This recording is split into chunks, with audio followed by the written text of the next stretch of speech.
dengan kitab Riyadhus Shalihin. Kita sudah sampai kepada bab baru, babu karahatil madhi fil wajhi liman khifa alaihi mafsadatun min ijabin wa nahwihi wa jawazihi liman amina dhalika fi haqqi. Tentang kemakruh di sini nanti ada sampai derajat mengharamkan, karahatut tahrim, ada yang karahatut tanzih, kemakruhan menyanjung di depan mukanya, menyanjung orang secara langsung. Liman khifa alaihi mafsadatun, kalau memang dikhawatirkan akan merusak, terjadi kerusakan pada orang tersebut. Seperti munculnya satu sifat yang jelek yaitu ujub, i'jab. Atau yang lainnya sombong, merendahkan orang lain gara-gara disanjung. Dan diperkenankan bagi orang yang aman dari itu semuanya. Memang dalam hidup ini ada orang yang mencari rizki atau mencari kesenangan dengan cara yang bermacam-macam. Ada yang mencari rizki dengan menyanjung. Sehingga namanya karena rizkinya diambil dari sanjungan itu, atau dibalik sanjungan, maka dia menyanjung siapa saja yang menghasilkannya, biarpun harus dengan dusta. Menyanjung dengan dusta. Sehingga dia sendiri tidak sadar kalau itu sebetulnya menjijikkan. Bahkan yang disanjung pun mungkin jijik. Dan tahu langsung bahasanya itu adalah orang yang sudah enggak benar.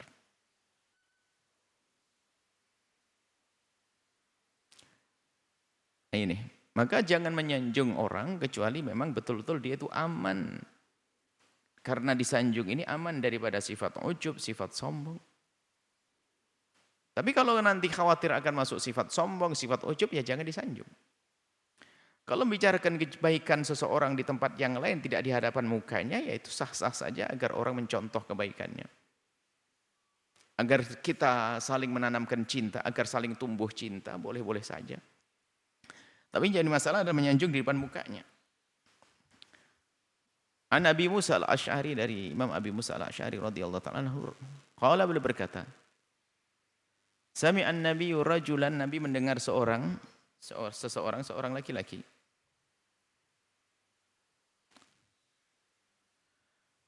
Yuthni ala rajulin, menyanjung seseorang. Ada orang menyanjung orang lain, Nabi melihat. Nabi mendengar.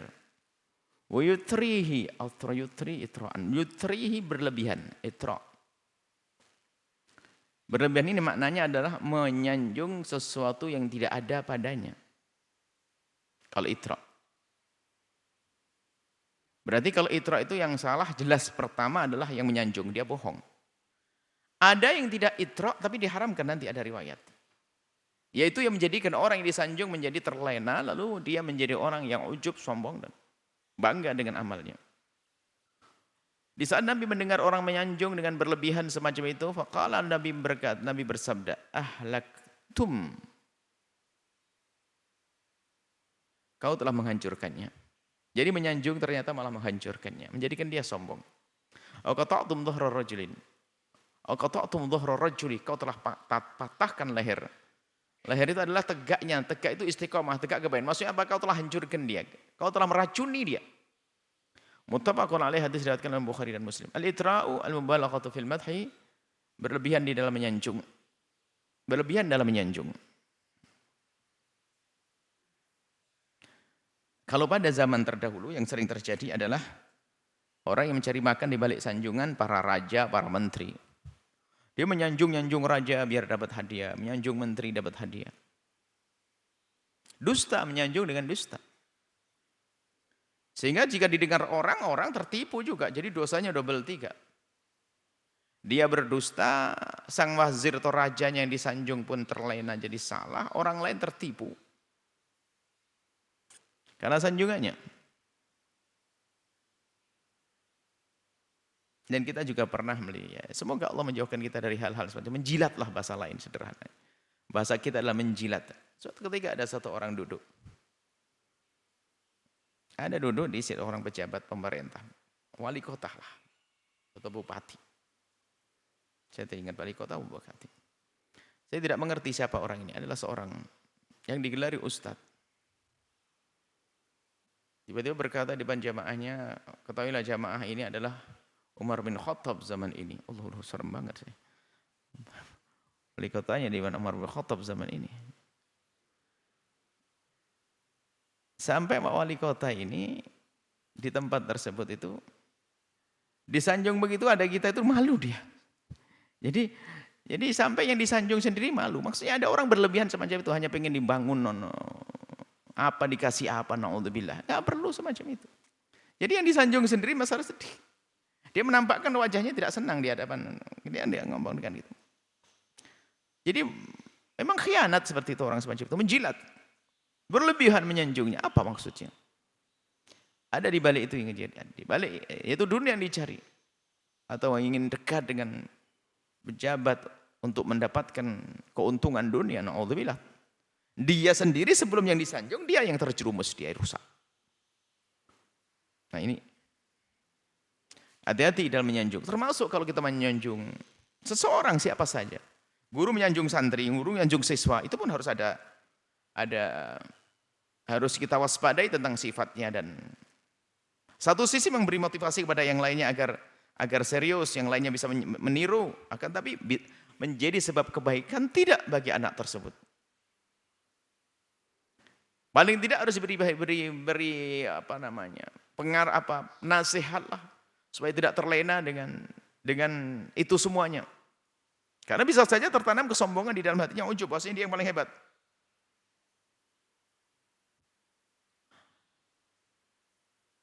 Termasuk misalnya ya memberikan gelar-gelar kepada santri atau siswa dengan gelar yang menunjukkan itu kelebihan dari sisi akalnya atau dari sisi kesolehannya.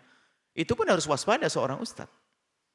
Kalau kesolehan yang sesungguhnya Allah yang melihat dan cukup dia dengan Allah. Tapi kadang disanjung itu menjadi terlena, menjadi lebih baik, seolah-olah lebih baik dari yang lainnya, sehingga tanpa ia sadari dia menjadi orang yang mudah meremehkan orang lain. Merendahkan orang lain. Yang gede adalah kesombongannya. Naudzubillah. Jadi ada sanjungan yang tidak diperkenankan. Yang pertama adalah itra, berlebihan atau menyanjung sesuatu yang tidak ada pada orang tersebut. Haram. Yang kedua adalah menyanjung yang kita menduga bahwasanya dengan sanjungan ini dia akan berubah menjadi sombong atau ujub, bangga dengan amalnya, lalu merendahkan orang lain. Ini jelas. Yang jelas-jelas boleh adalah kalau kita menyanjung seseorang tidak akan menjadikan sebab dia rusak akhlaknya, biasa saja.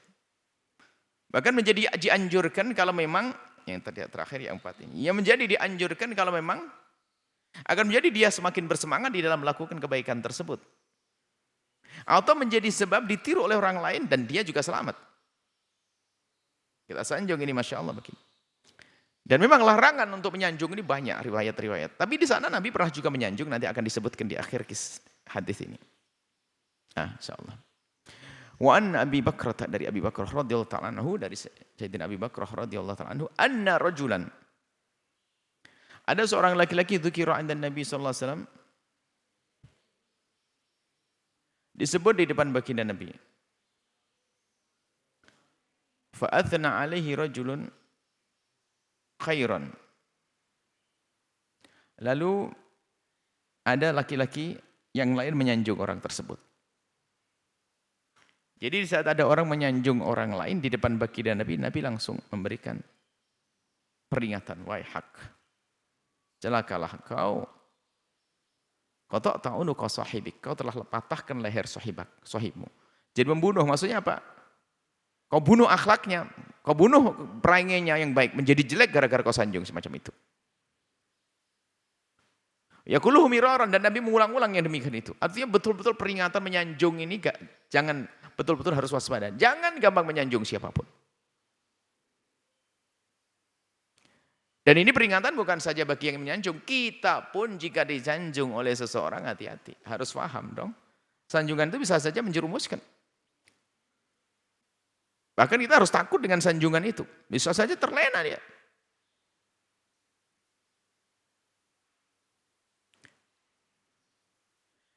In kana ahadukum madihan la mahalata, kalau memang kamu, in kana ahadukum, salah satu dari kalian itu harus menyanjung, enggak bisa tidak karena harus menyanjung dia. Falyakul, maka hendaknya asibu kada wa kada, aku berprasangka. Ini diajak, memang kalau ini diperintahkan asibu kada wa kada. In kana yara annahu kadzalik, maksudnya apa? Aku husnudzon bahasanya dia adalah orang saleh. Aku husnudzon dia orang baik. Aku husnudzon dia. Harus begitu. Ahsibu, aku menduga dia. Dengan kalimat ahsibu, itu pun kalau ada tanda-tanda kebaikannya ada pada orang tersebut. Bukan tanpa tanda-tanda. Ingkana ya. Maksudnya ingkana ya annahu kadzalik. Maksudnya kalau dia melihat, tahu dia memang seperti itu, dia boleh mengucapkannya pun harus dibarengi dengan ahsibu.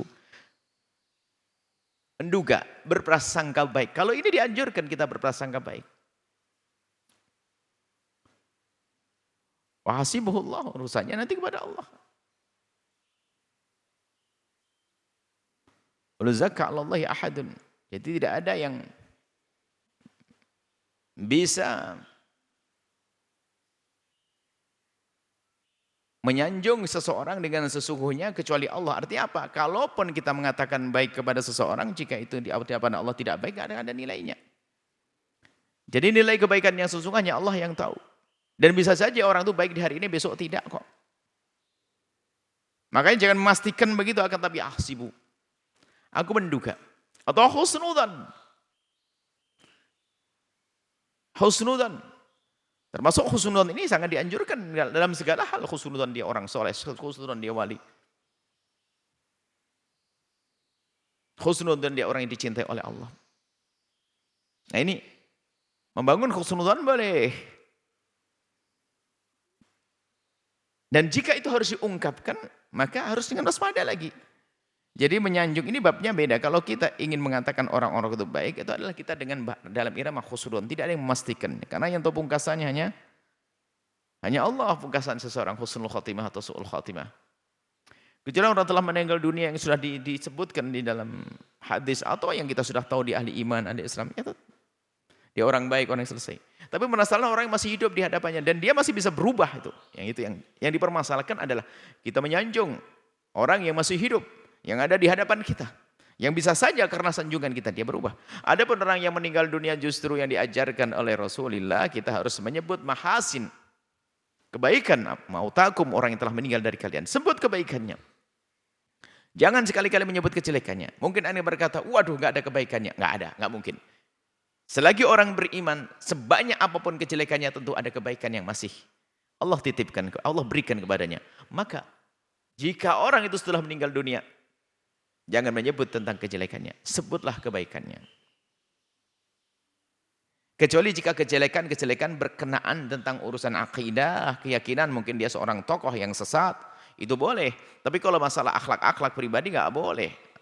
Akhlak jelek pribadi nggak. Tapi urusan akidah karena dia bakal diikuti kita. Maka kita melihat ada orang-orang yang orang-orang yang dikritik oleh ulama lain karena dia adalah membawa kesesatan. Itu sah yang demikian itu karena apa? Menjaga umat. Jadi seperti itu. Wa an Hammam bin al-Harith anil Miqdad radhiyallahu ta'ala anhu, dari Hammam bin Harith dari Miqdad radhiyallahu ta'ala, dari sahabat Miqdad radhiyallahu ta'ala, anna rajulan ja'ala yamdahu Uthman. Jadi waktu itu ada Sayyidina Miqdad. Ada di situ, anna rajulan ja'ala yamdahu Uthman. Tiba-tiba ada seorang laki-laki yang menjanjung Sayyidina Uthman bin Affan. Siapa Sayyidina Uthman? Orang yang layak disanjung. Dzun-Nurain. Dengan segala kebaikannya. Di saat Sayyidina Miqdad mendengar seorang laki-laki menyanjung Sayyidina Uthman di hadapannya, fa'amidal Miqdadu. Kan sama-sama duduk. Miqdad, Sayyidina Miqdad yang dalam keadaan duduk tenang tadi, tiba-tiba jatha itu adalah berjalan dengan lututnya. Mendekat, berjalan dengan lututnya, alur kebataihi, menuju ke mana? Menuju kepada laki-laki tersebut. Faja'ala yahthu fi wajhil hasba'a. Kemudian mengambil kerikil-kerikil kecil, dilemparkan ke mukanya.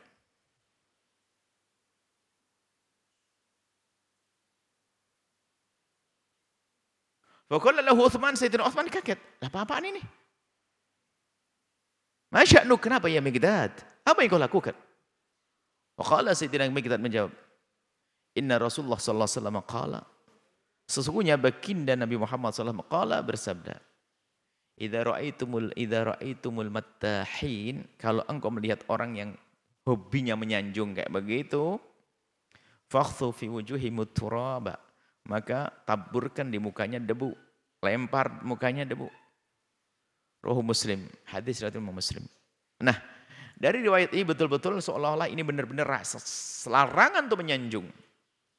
Akan tapi apakah benar semacam itu? Tadi sudah disebutkan, ada saat-saat kita boleh menyanjung, ada saat-saat kita tidak boleh menyanjung, tinggal dilihat keadaan yang menyanjung dan keadaan yang disanjung. Dan di mana kita menyanjungnya. Kalau keadaan yang menyanjung orang yang hanya kerjaannya jilat saja, jelas dia adalah kerjaan biasa bohong dia.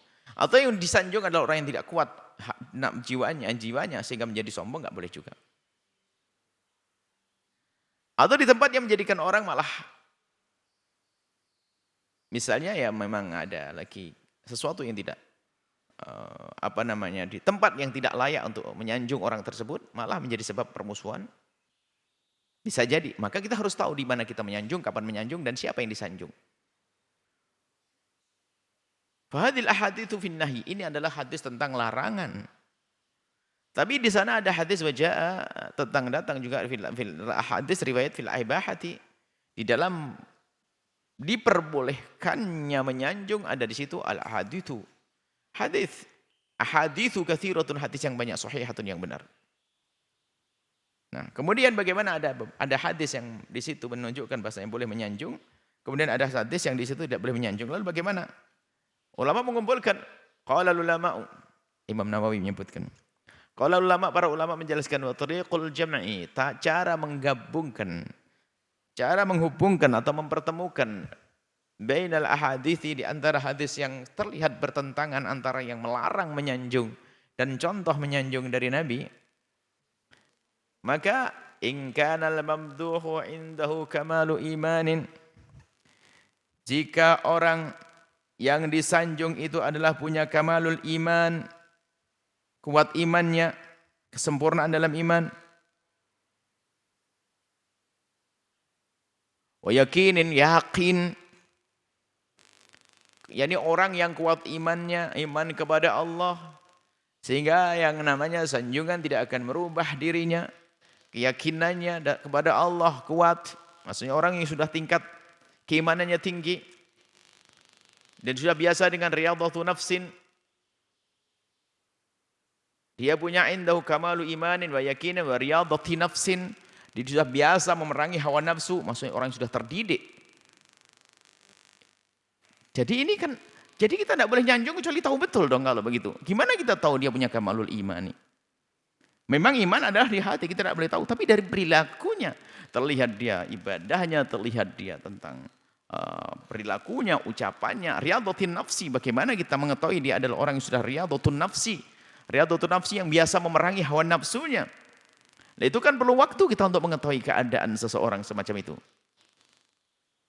Wa ma'rifatin, orang itu punya indahu ma'rifatun tamatun.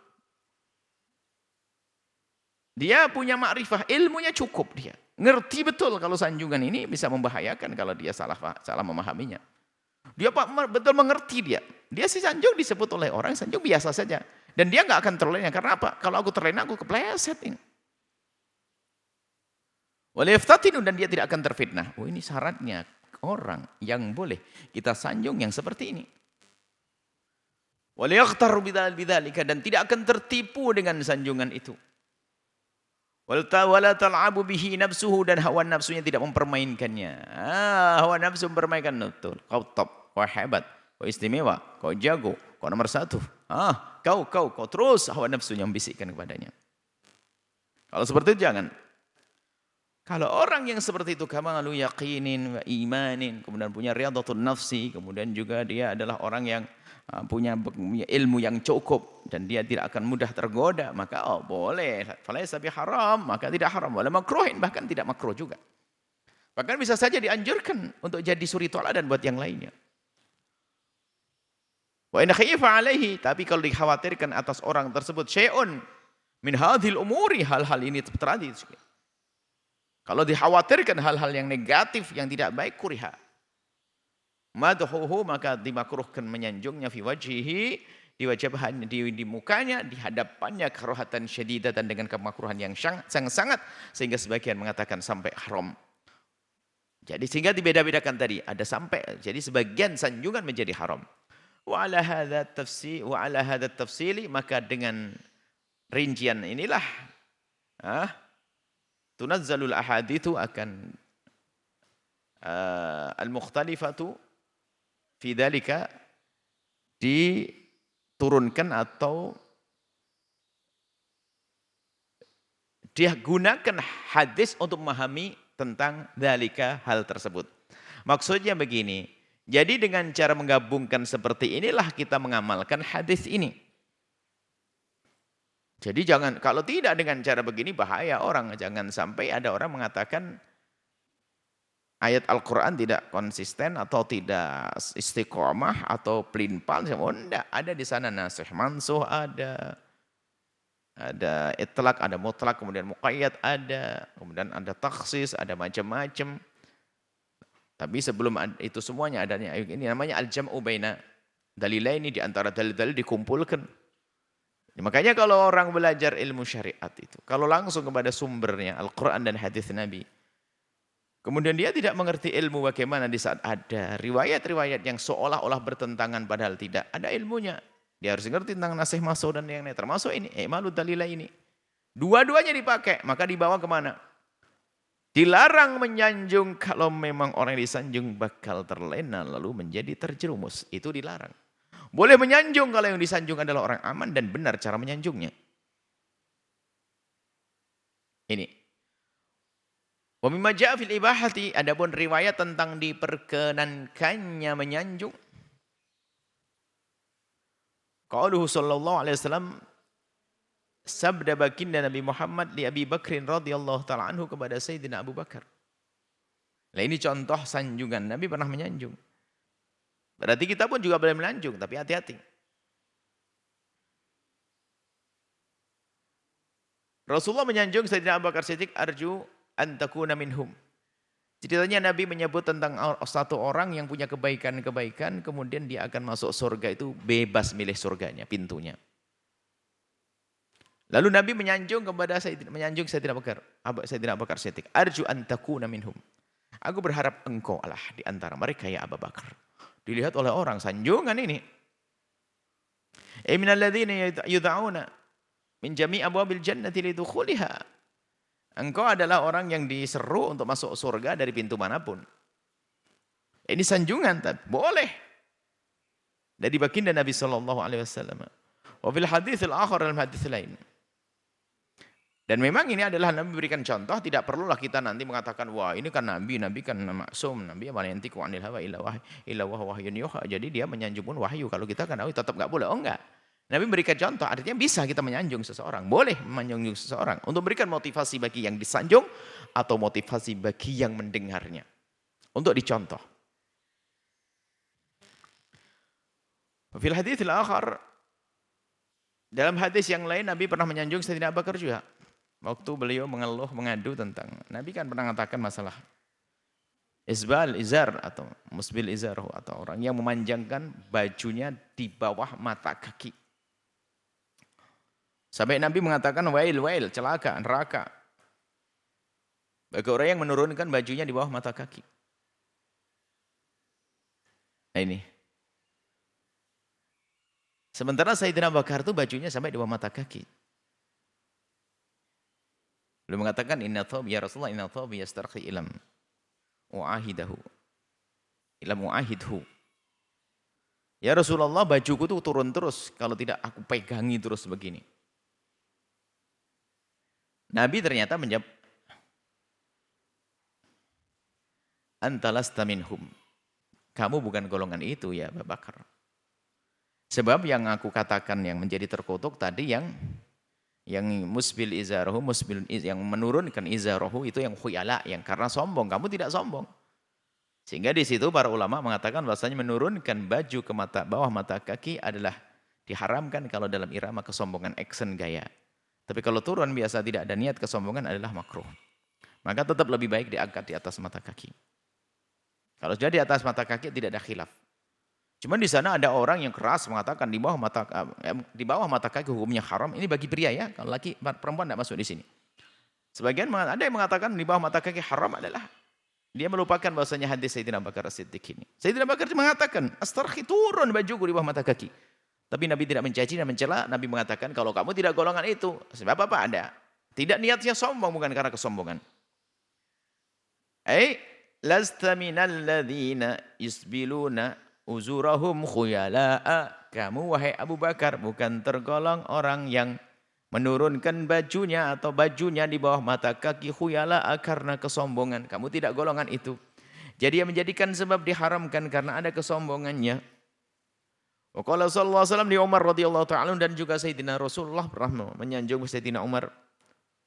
Ma ra'aka syaitanu salikan fajja.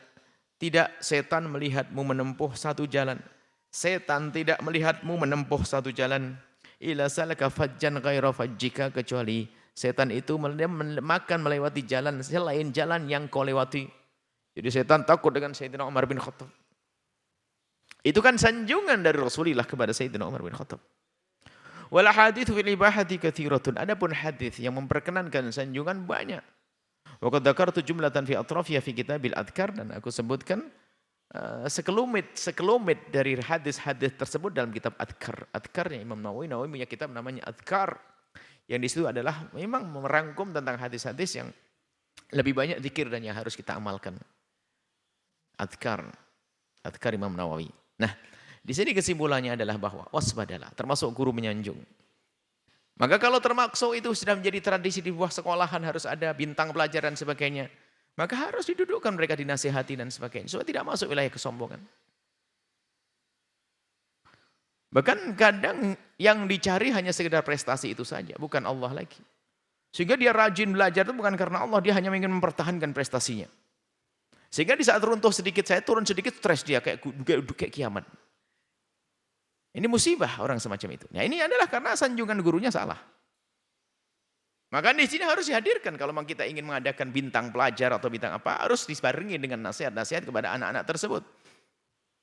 Karena maknanya adalah memberikan motivasi bagi yang telah sukses, telah punya prestasi agar bisa mempertahankan prestasinya, sekaligus motivasi kepada yang lainnya, bisa jadi seperti semacam itu.